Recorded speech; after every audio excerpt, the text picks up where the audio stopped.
আমি জাতীয় সমাজতান্ত্রিক দল জেএসডির পক্ষ থেকে আজকের প্রধান অতিথি এবং যারা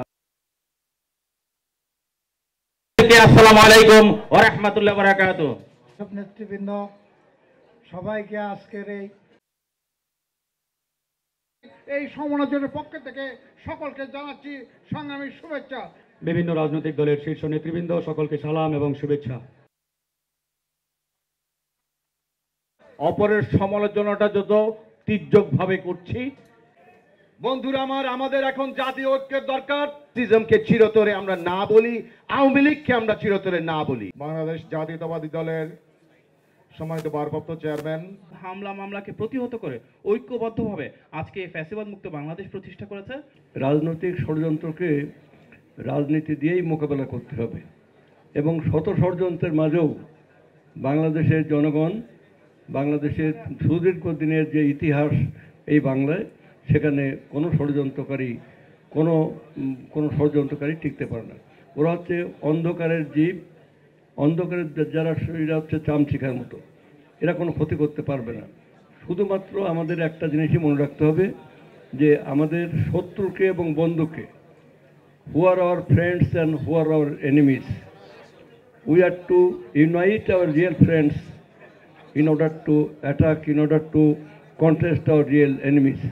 আমরা মনে করি আমাদের এই সমন্বয় জোটকে আরও ব্যাপক বিস্তৃত করতে হবে, কারণ জনগণ আমাদের সাথে আছে। এই শেখ হাসিনা ফ্যাসিস্ট গভর্নমেন্ট তার নির্দেশে বাংলাদেশে 2000 লোককে হত্যা করেছে, 30,000 লোককে পঙ্গু করেছে, ইলিয়াস আলী আলম সহ অসংখ্য লোককে গুম করেছে, লক্ষ লক্ষ কোটি টাকা পাচার করেছে। তার বিচার বাংলার মাটিতে হতে হবে।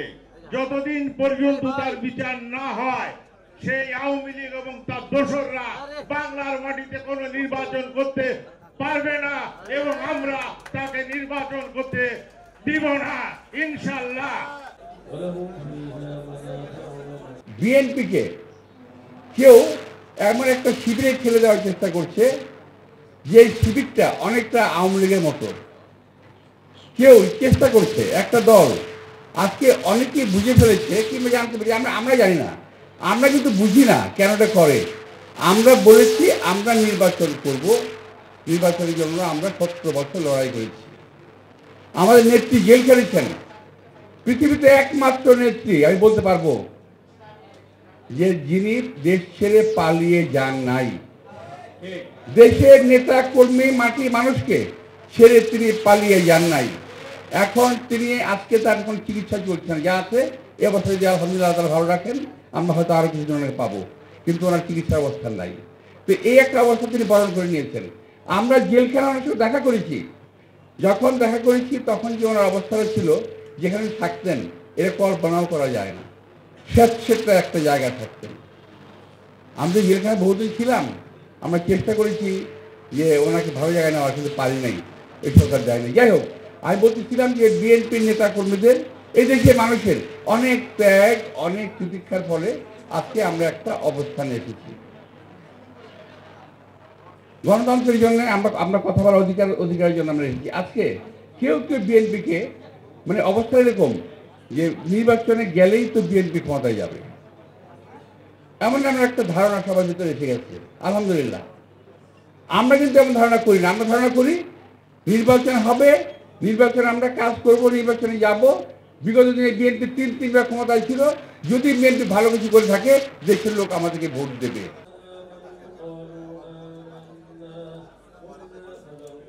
আমরা সকলেই কিন্তু একটা সময়, প্রচন্ড সংকটকালীন সময় দেশের ভিতর দিয়ে যাচ্ছে। সেই সময় আমরা 31 দফা, প্রথমে এটি ছিল 27 দফা, পরবর্তীতে আপনাদের প্রায় সকলের সাথে, অর্থাৎ যেই গণতন্ত্রের পক্ষের রাজনৈতিক দলগুলো আমরা পলাতক যে স্বৈরাচার তার বিরুদ্ধে আমরা রাজপথে ছিলাম, একসাথে আন্দোলন সংগ্রামে ছিলাম। বাংলাদেশের মানুষের রাজনৈতিক অধিকার, বাক স্বাধীনতা অধিকার তথা অর্থনৈতিক অধিকার আদায়ের লক্ষ্যে আমরা সংগ্রামে ছিলাম, রাজপথে ছিলাম। সেই সকল দলগুলো একসাথে বসে আলোচনা করে আমরা প্রায় 2 থেকে আড়াই বছর আগে আমরা উপস্থাপন করেছিলাম 31 দফা জাতির সামনে।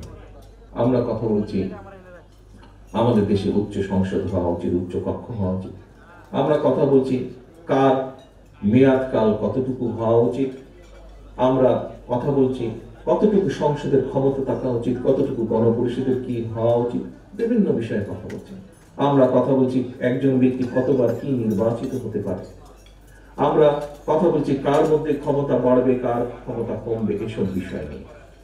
কিন্তু দিন শেষে যারা আমাদের রাজনীতির সবচেয়ে বড় পুঁজি, আমরা যে বিষয়গুলো নিয়ে আলোচনা করছি, সংস্কারের যে বিষয়গুলো নিয়ে মিডিয়া গরম, সেই বিষয়গুলোর কোন রকম পরিবর্তন হলে প্রত্যক্ষ বা পরোক্ষভাবে হয়তো রাজনৈতিক দলগুলো উপকৃত হবে, রাজনীতিবিদরা উপকৃত হবেন হয়তো, বা পরিবর্তন হতে পারে রাজনীতি কিছু কিছু। কিন্তু আমাদের রাজনীতির সবচেয়ে বড় যে পুঁজি জনগণ, তাদের ইস্যুগুলোকে নিয়ে আমাদের কি কথা বলা উচিত না? তাদের ইস্যুগুলোকে নিয়ে আমাদের কি চিন্তা ভাবনা করা উচিত না? অবশ্যই উচিত, কারণ এটি হচ্ছে আমাদের রাজনীতি। তারাই আমাদের রাজনীতির সবচেয়ে বড় পুঁজি, জনগণ। ইয়া রাব্বুল আলামিন, তুমি আমাদের এই দেশকে ভারতের আধিপত্যবাদের হাত থেকে মুক্ত করে দাও। ইয়া রাব্বুল আলামিন, আল্লাহ তুমি তাকে পরিপূর্ণ রোগ মুক্তি দান